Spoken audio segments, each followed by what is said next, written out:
Hello students, good afternoon all of you. Time to do study mathematics. Okay, so everyone must open textbook part 2 from our class 3rd, and the page number is the page number 4. So let us today we are going to learn some higher order thinking skill. Already you have solved some examples regarding calendar. Okay, so today we are learning higher order thinking skill examples. So let us here observe the calendar for February of different years. So देखो यहाँ पर different years के February के calendar दिए हैं, जो कि हमारा मंथ है फेब्रुवरी. तो क्या दिख रहा है यहाँ पर देखो, तो आपको दिखाई देगा यहाँ पर फेब्रुवरी 2012 में यहाँ पर टोटल कितने डेट्स यहाँ पर 1 to 29. फरवरी 2013 में अगर आप देखोगे तो कितने डेट्स है 1 to 28. फरवरी 2014 में अगेन कितने हैं 1 to 28.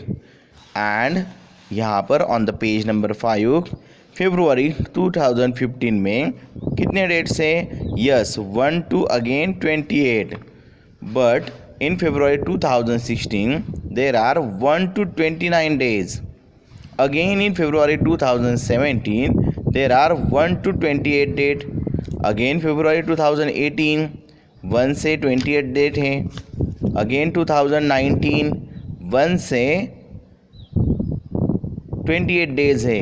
एंड इन 2020 अगेन 1 से यहाँ पर 28 डेज है. सो यहाँ पर हमें एक बात ऑब्जर्व होती है.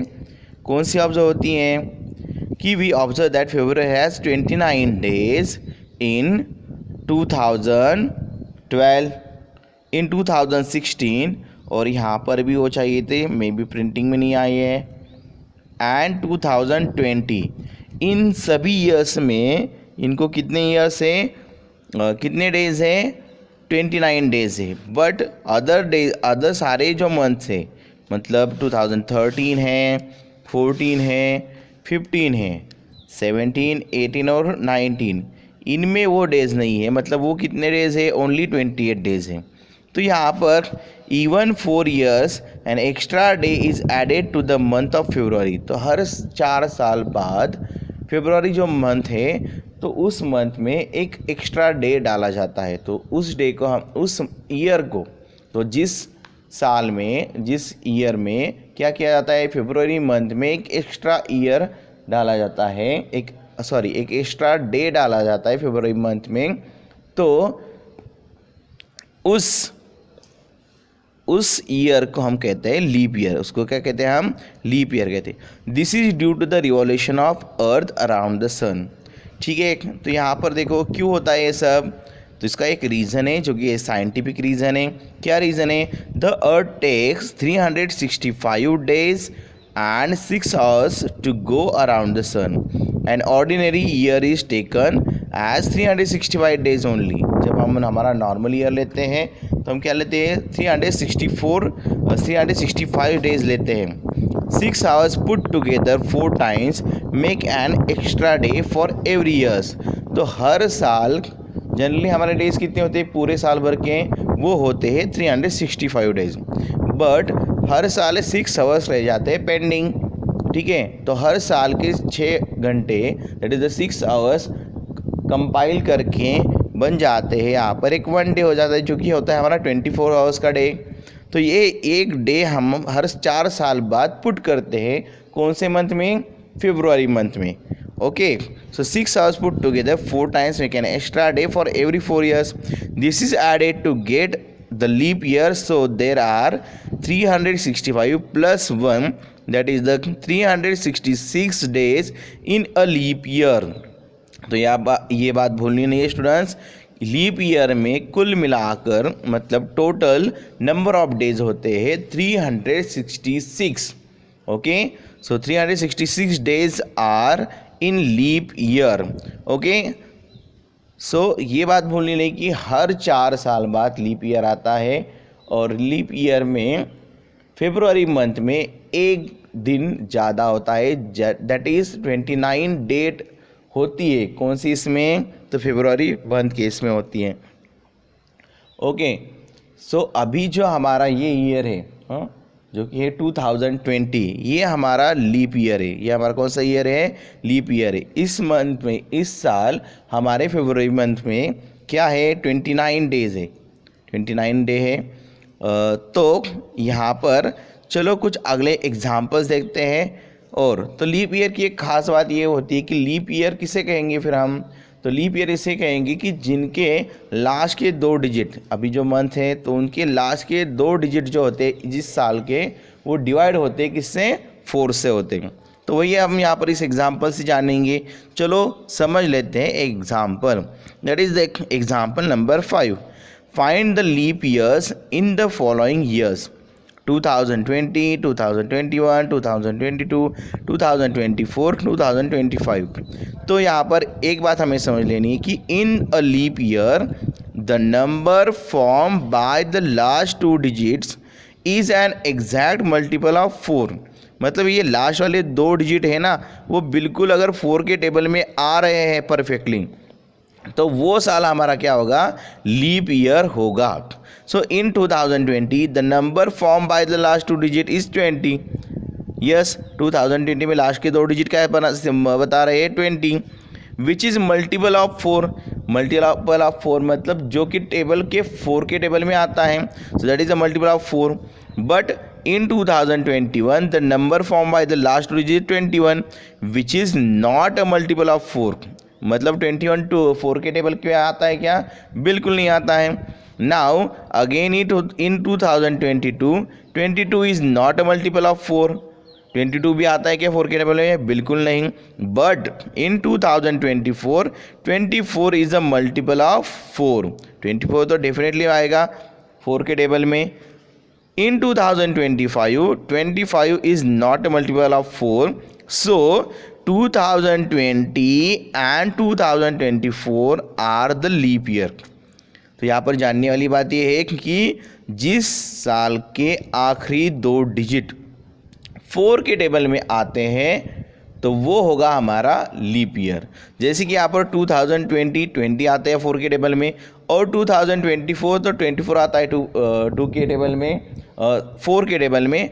सो यहाँ पर 2020 और 2024 ये 2 साल कैसे होंगे? लीप ईयर होंगे। मतलब इन 2 सालों में फरवरी मंथ में एक दिन ज़्यादा दिखाई देगा, दैट इज़ द 29 डेज दिखाई देंगे। अगर आप इस साल का भी कैलेंडर पीछे पलट कर चेक करते हो तो उस मंथ में भी आपको फरवरी मंथ में 29 डेज आपको दिखाई देंगे। Okay students, so now let us turn the page and learn the example number 6। Okay, so here example 6, how many days were there from Christmas 2010 to Christmas 2011। So यहाँ पर देखो, तो यहाँ पर चेकआउट क्या करना है? 2010 और 2011 ये लीप ईयर है या नहीं, ये चेक करना है।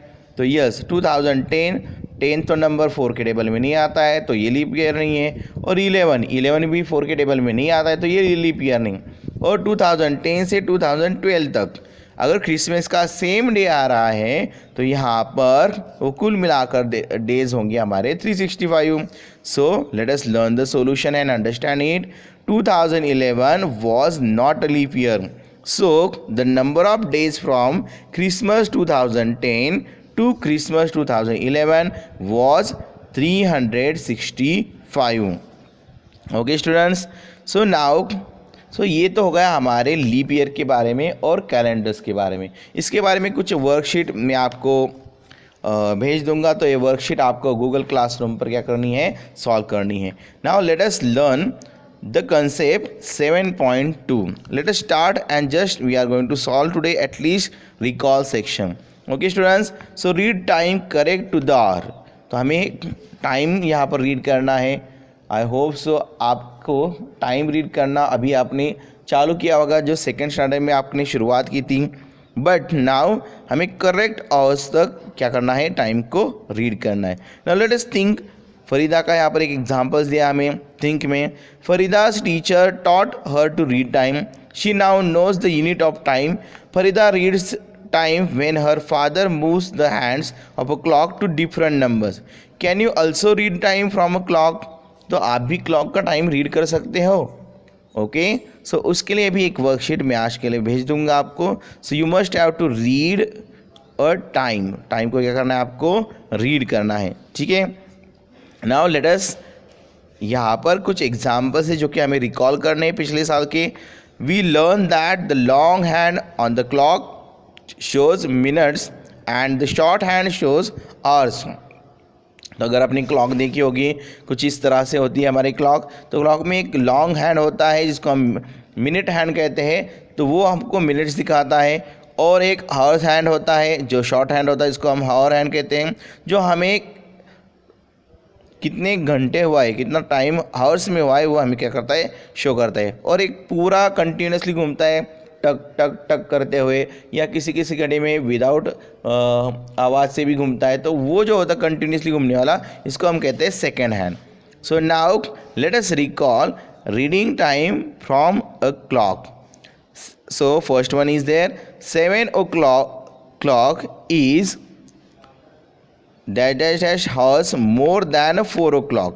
तो 7 o'clock कितने आवर्स ज़्यादा हो गए 4 o'clock से?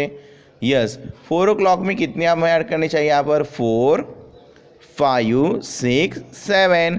सो 3 आवर्स हमें क्या करने पड़ेंगे, उसमें ऐड करने पड़ेंगे। So our answer is the 3 hours more than 4 o'clock। Okay, then the second one example, second one question है यहाँ पर B, the dash hand takes 1 hour to go around the clock. तो कौन सा ये लगाता है? सो ये लगाता है पूरा एक राउंड लगाने के लिए मिनट हैंड। मिनट हैंड कौन सा है आप आ रहा है यहाँ पर? Minute hand, minutes hand. Okay, and the dash hand is the shortest hand on the clock. सबसे शॉर्टेस्ट और छोटा हैंड कौन सा होता है? Yes, hour hand, hours hand. Okay, now the time is dash when both the hour hand and the minute hand are on the 12। तो वहाँ पर टाइम क्या होगा आपका? 12 o'clock।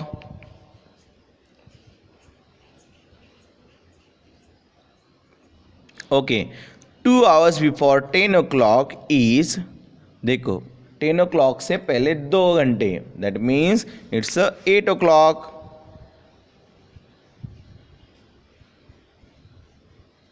ठीक है, 8 o'clock कैसे आ गए? 10 hours में से 2 घंटे यहाँ पर हमें क्या करने हैं, सब ट्रैक करने हैं। 10 o'clock के पहले क्या होंगे? 9 o'clock बजेंगे, यस नो।